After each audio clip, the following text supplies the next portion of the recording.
কি হিসাব হবে একটু অ্যাকাউন্টেবিলিটির মাধ্যমে আপনাদের বিষয়টা বোঝাই। আমি আপনি যদি প্রত্যেক শুক্রবারে সূরা ইখলাস একবার পড়ি, প্রত্যেক মাসের শুক্রবার 4টা, বলেন কয়টা? প্রত্যেক মাসের শুক্রবার 4টা, কিছু কিছু মাসের শুক্রবার হয় 5টা। কথা ঠিক আছে? তার মানে আমি আপনি যদি প্রত্যেক শুক্রবারে সূরা ইখলাসটা 3বার পড়ি, প্রত্যেক মাসে 4 খতম, কোন মাসে 5 খতম কোরআনে কারীম তেলাওয়াত করলে যেমন সওয়াব হইতো, আমার আপনার মতন গুনাহগার ব্যক্তির আমল নামায় আল্লাহ সেই পরিমাণ সওয়াব দান করে দেবে।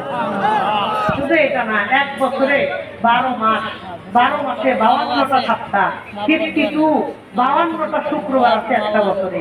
একটা বছর যদি কোনো রকম কষ্ট করে প্রত্যেক শুক্রবারে 2 মিনিট সময় লাগে, বা সর্বোচ্চ 3 মিনিট সময় লাগে, এর বেশি লাগে না, আমরা যদি সূরা ইখলাস 3বার পড়তে পারি, এক বছরে 52 খতম কোরআন তেলাওয়াত করলে যেমন সওয়াব হয়।